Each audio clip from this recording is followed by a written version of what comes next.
it would come as a surprise.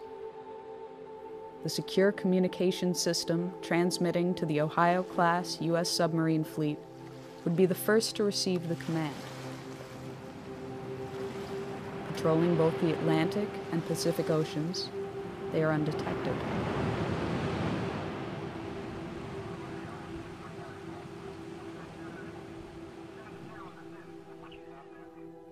"14 of the 18 warships are equipped with 24 Trident missiles each, Trident 1s and Trident 2s. The remaining 4 are armed with 154 Tomahawk cruise missiles, which can be outfitted with nuclear warheads. The fleet as a whole represents half of the United States' strategic thermonuclear capability. A single Trident II missile is equipped with up to 8 nuclear warheads aboard a multiple independently targetable re-entry vehicle, or MIRV. A single W-88 warhead delivers the equivalent of 475 kilotons of TNT. In the case of a full deployment, the United States could unleash over 400 such missiles with between 6 and 8 warheads each.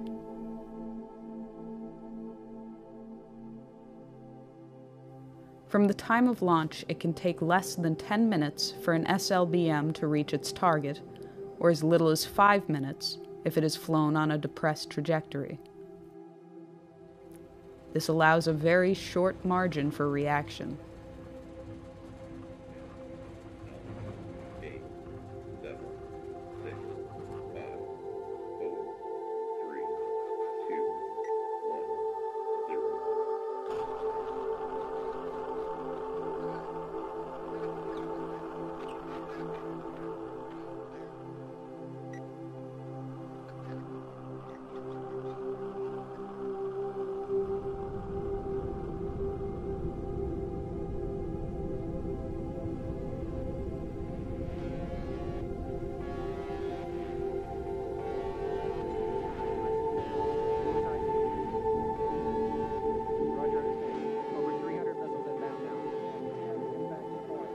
Early warning radar systems in Russia, China, and elsewhere immediately detect the missile plume.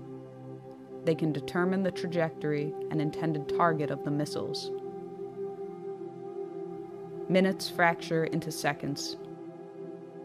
This is not a test. This is not scheduled.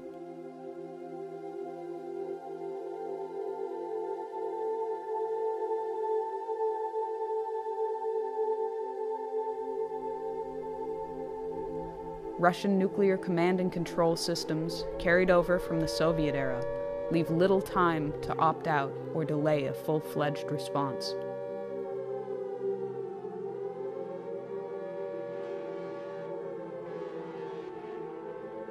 Within 50 seconds, the missile has peaked above the Earth's atmosphere. It reaches its top speed. The engine drops off. The bus releases multiple warheads as well as decoys. The radar systems on the ground are overwhelmed and unable to differentiate the two when they are in post-boost phase. Re-entering the atmosphere, the decoys burn off, and the warheads enter their terminal phase.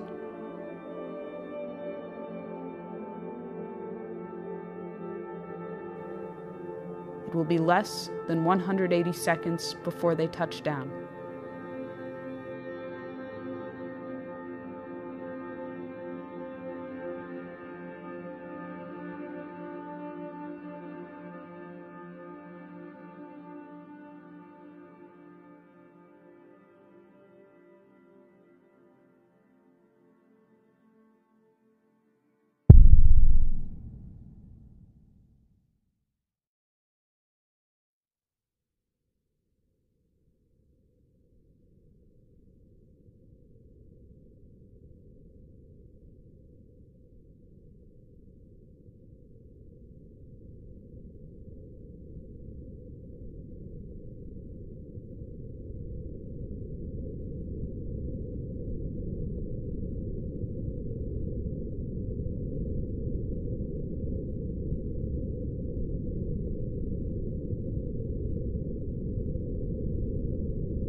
that goes off in full in the first shot.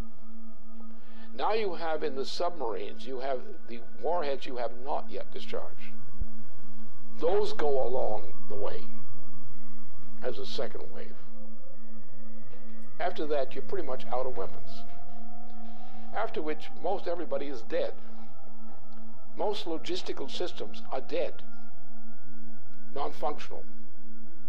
You have a situation where the effect of this kind of firing creates a continuing effect which may go for several years. Now, instead of having one bomb, which is it's a nuclear super bomb with thermonuclear implications. Now, imagine you have the same kind of thing, or less, and you have not one big bomb.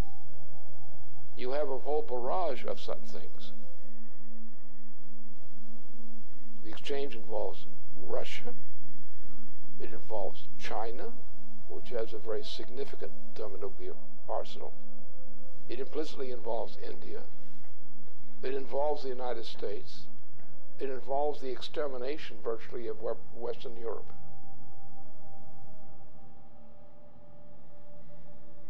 And this is what Obama represents. It's what he's intended.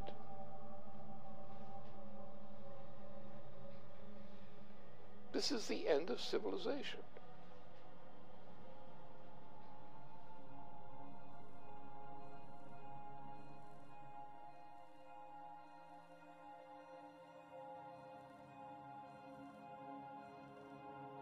The flash was unimaginably bright.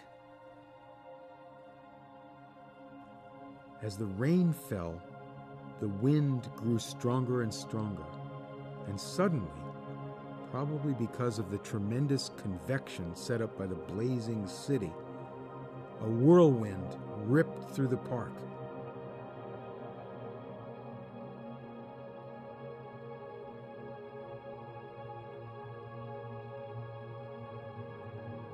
They all felt terribly thirsty, and they drank from the river. At once they were nauseated and began vomiting, and they retched the whole day.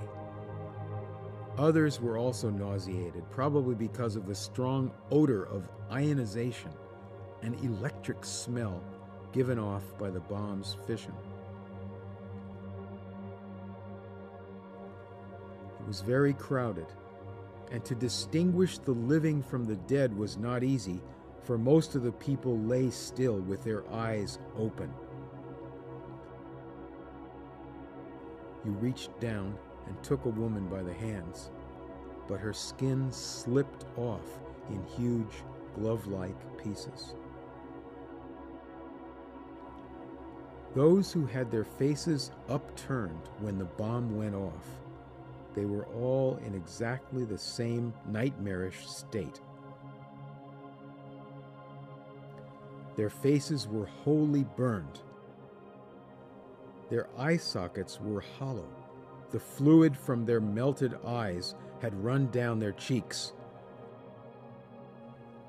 Their mouths were mere swollen, pus-covered wounds, which they could not bear to stretch enough to admit the spout of a teapot.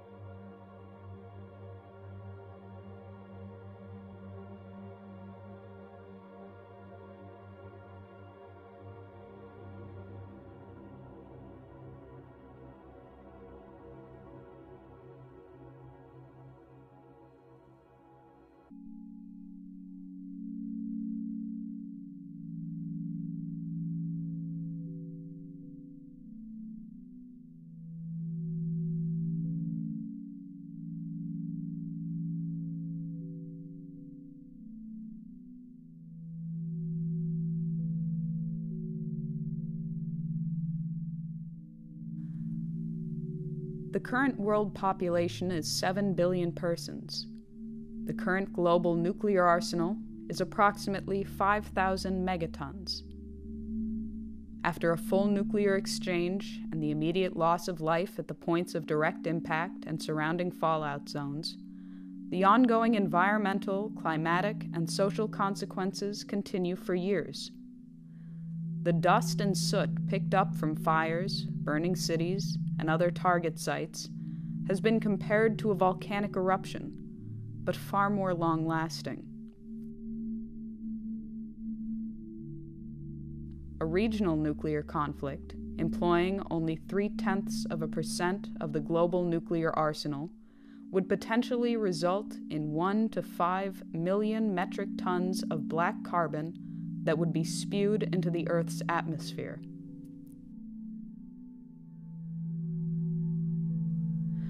A spring or summer attack, or an attack in the extended region of the subtropics, would inevitably cause the smoke injections to heat, absorbing shortwave radiation, and to rise.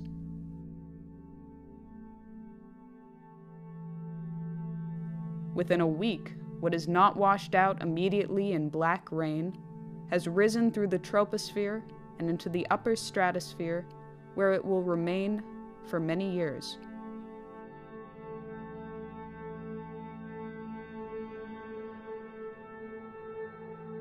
The smoke cloud and the absorption of residual particles plunges global surface temperatures. While a regional nuclear exchange could result in global surface temperatures decreasing by 2 degrees Celsius, a large-scale nuclear conflict could alter these temperatures by -7 degrees or more. In the depth of the last ice age, some 18,000 years ago, the temperature difference from today was -5 degrees.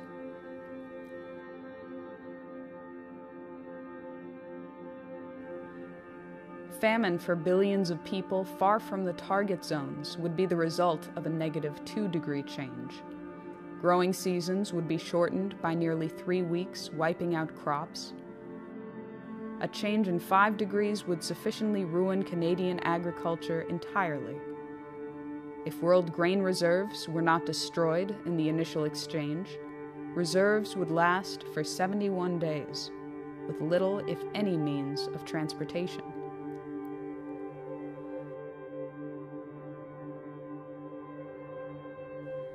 The global hydrological cycle would be disrupted due to the rapid climate change, and global precipitation would likely drop by 45%. The total integrated dose of radiation to living things could reach up to half the level of lethality for human beings, even in regions of the world outside the war latitudes. If nuclear installations were targeted, including plants, fuel cycle installations, and waste dumps, and nuclear materials were vaporized, it would create a very long-lasting impact on survivors.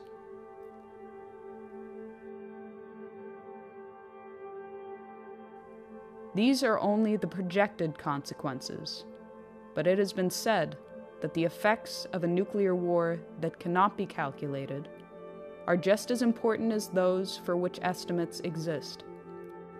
Both, however, are subject to very large uncertainties. These estimated consequences have, so far, survived the scrutiny of scientists in the East and West for the past 30 years.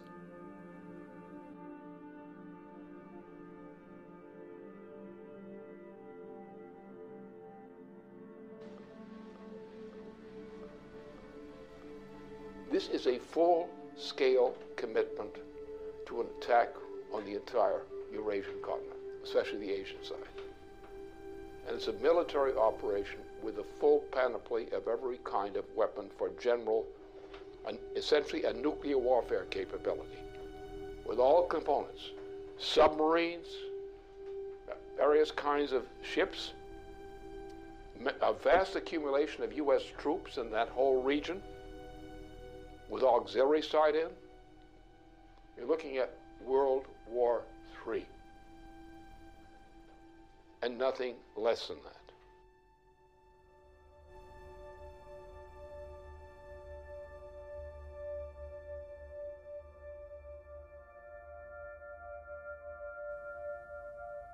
In the period of late 2011, U.S. President Barack Obama inaugurated a Pacific Century, or a Pacific Pivot, which expands U.S. military presence in the naval theaters of the Pacific and Indian Oceans. This expansion has been seen as an attempt to contain China and erode its regional sovereignty by building up a presence in bordering territories.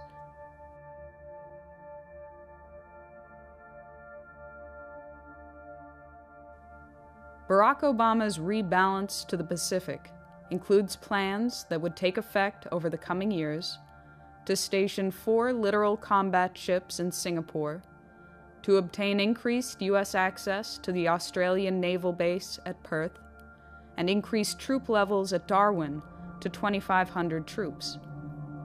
There are also plans to expand troops in South Korea to 28,500, to expand troop presence in Guam, the Philippines, Japan, and to maintain the forward deployment of U.S. aircraft carriers in that theater.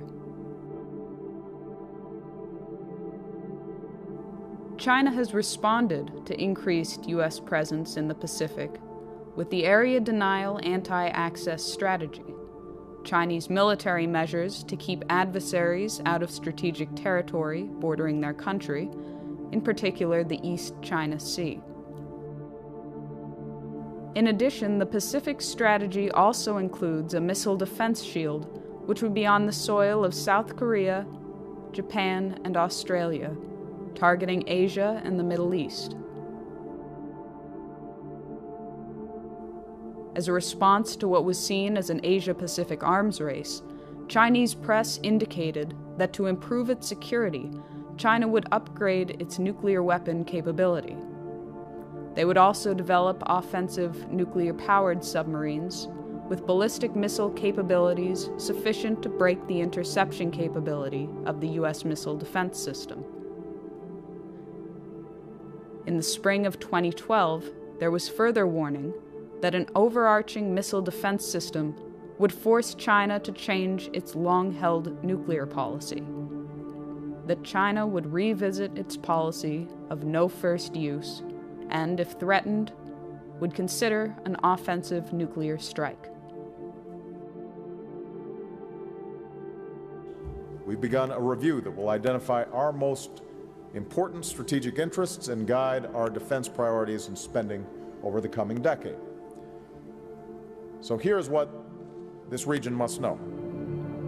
As we end today's wars, I have directed my national security team to make our presence and mission in the Asia-Pacific a top priority.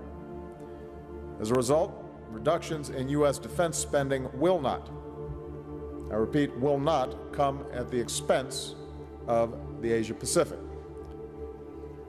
My guidance is clear. As we plan and budget for the future, we will allocate the resources necessary to maintain our strong military presence in this region.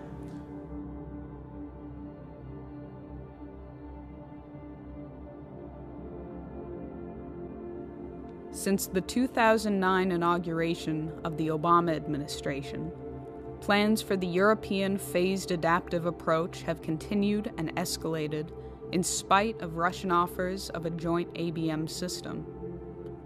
In May 2012, NATO announced that Phase 1 of that system was operational.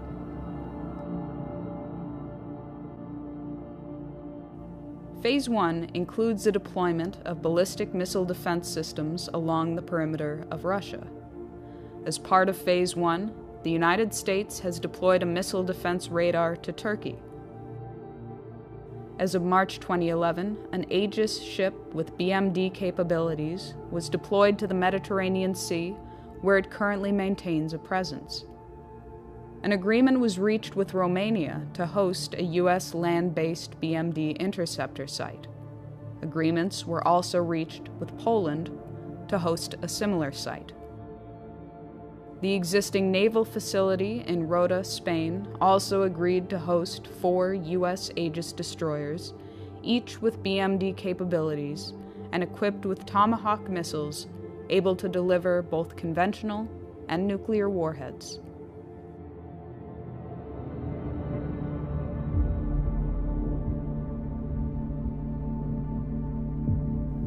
Responding to the inauguration of Phase 1, Chief of the General Staff of the Russian Armed Forces, General Nikolai Makarov, warned that while a joint U.S.-Russia development of a BMD system was an option that should be pursued, the continued buildup of a BMD system on Russia's border was seen as a threat to Russian security and a provocation.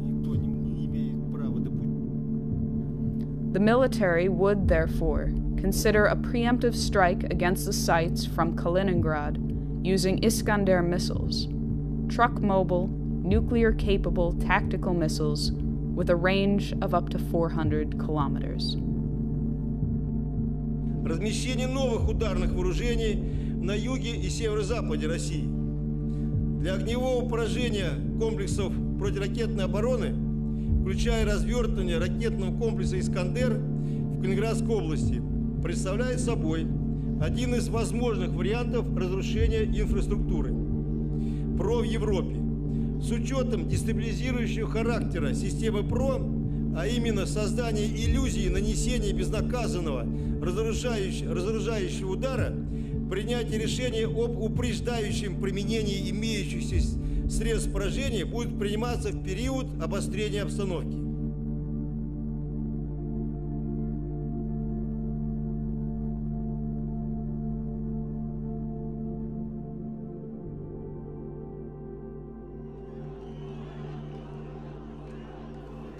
It was demonstrated at Brussels early in February 2012 that while Russia and China abstained from giving their support to UN Resolution 1973, they would forcefully draw the line on Syria and implicitly on Iran.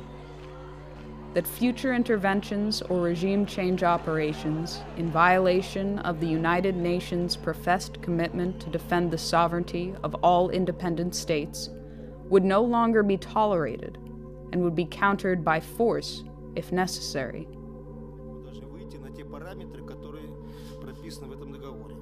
Одновременно будет развернута очень широкая работа к тем, чтобы все страны или весь ядерный клуб, который очень обширен сейчас, подключились к этому договору. Мы понимаем, что так нельзя. Я уже не говорю, что в какой-нибудь момент такие действия, которые подрывают государственный суверенитет, могут закончиться вполне себе такой полноценной региональной войной. И даже, никого не хочу пугать, с применением ядерного оружия.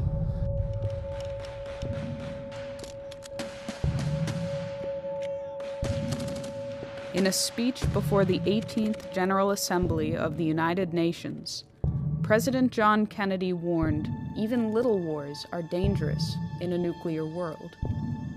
Today it has been through the hardline preventive actions taken by the U.S. Joint Chiefs of Staff and the Russian military and political leadership that have held back the tides of a threatened international conflict.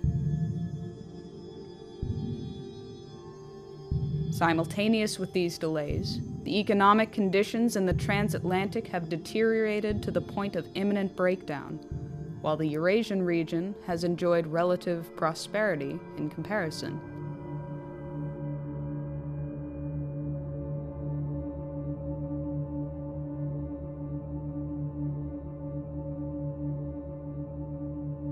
Since the hyperinflationary measures started in 2008 and continue unabated to this day, the transatlantic economies are in ruins and no longer maintain the semblance of economic power they had 30 years ago. Similarly, NATO no longer maintains the military power it had during the Cold War.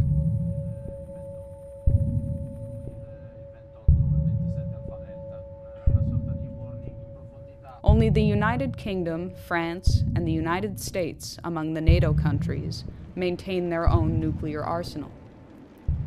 France is believed to have a nuclear stockpile of 300 warheads. And Britain maintains a stockpile of 225 with 160 active nuclear warheads. Britain, France, and the United States, after their cooperative mission to eliminate the Libyan head of state, are currently the most emphatic to end the regime of Bashar al-Assad in Syria, despite the line drawn by Russia. This enthusiasm from the West has taken the form of openly arming barbaric opposition groups. They've claimed the right to enforce humanitarian intervention policies of the type championed by Iraq War architect Tony Blair.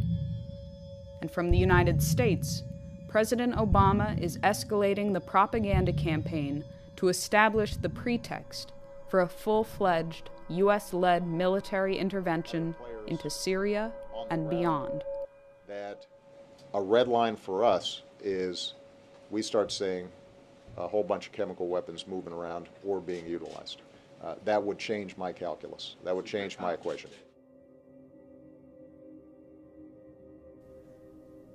If world war were the intention, a Middle East attack would immediately engage the world powers of Russia and China. Inevitably, the United States would employ the greatest assets of its nuclear arsenal. The trajectory of a ballistic missile launched from the Pacific Ocean or Atlantic Ocean, the normal patrol areas of the Ohio-class submarine, would most likely cross China or Russia, assuming the target to be somewhere in the Middle East or Asia in general. This has two significant implications. First, the U.S. would have to inform Russia or China of its intentions prior to initiating a strike from a submarine, if either of those two nations was not the intended target, which blunts the effectiveness of the strike. Second, the launch acts as a datum for the submarine itself. If the launch platform is also carrying nuclear weapons, the effect of launching a missile makes the entire submarine and its nuclear payload more vulnerable. Assuming that other nations have been informed of an intention to launch a strike from a ballistic missile submarine, this may afford a nation an opportunity to actually destroy the submarine. For these two reasons, it is unlikely that any U.S. president will execute a non-nuclear strike from an Ohio-class submarine on strategic deterrent patrol.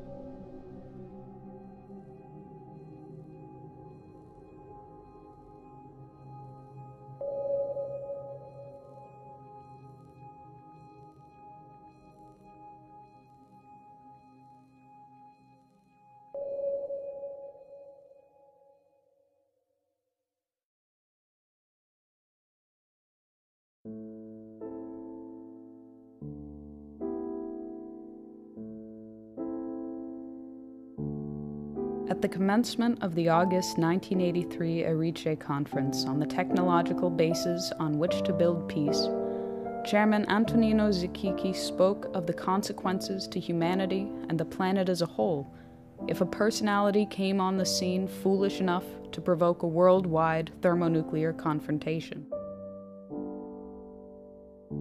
He warned that in history, fools have never been lacking. Sooner or later, in 10, 20, or maybe 100 years, a fool will come forth.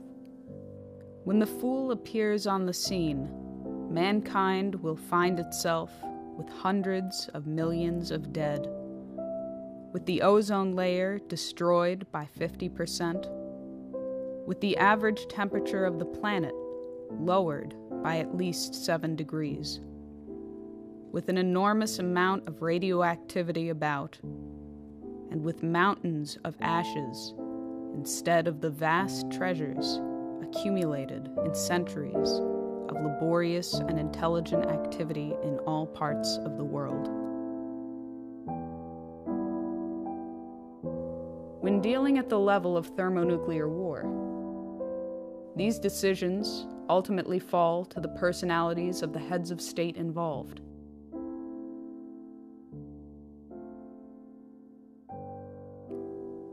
When the American people chose Dwight D. Eisenhower to lead the nation, it was his handling of the Suez Crisis which drew us back from what would have inevitably escalated into nuclear war.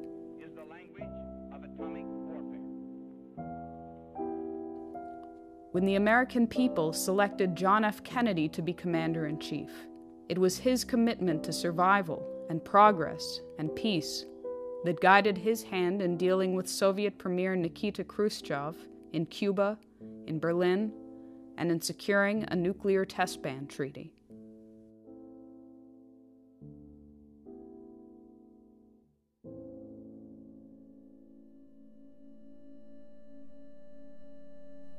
Today, the American people have chosen Barack Obama, who, at the earliest phase of his presidency, was already moving the apparatus into place that could and would trigger a worldwide nuclear holocaust. Obama, on his part, is clinically insane. His state of mind, as manifest, is that of a clinically insane person.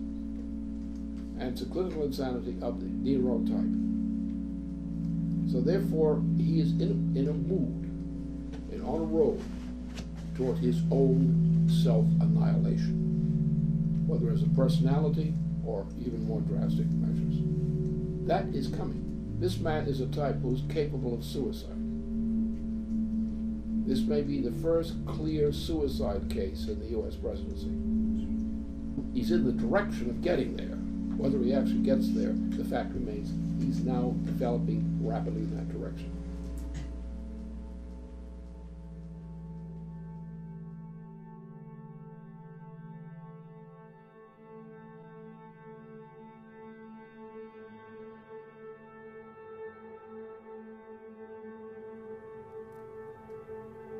The American people will soon go to the polls to decide the next President of the United States.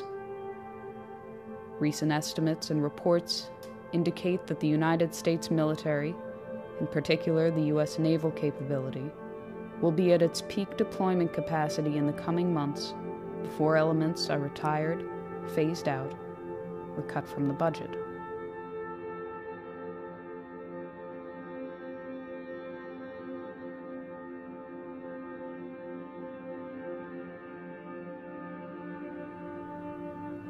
If ever there were a time to launch an attack, it would be now, in these coming months.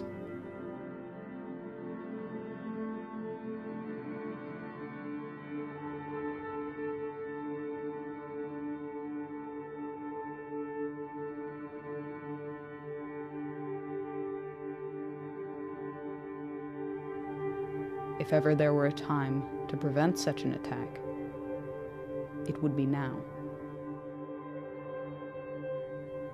before the consequences of the November 6 election.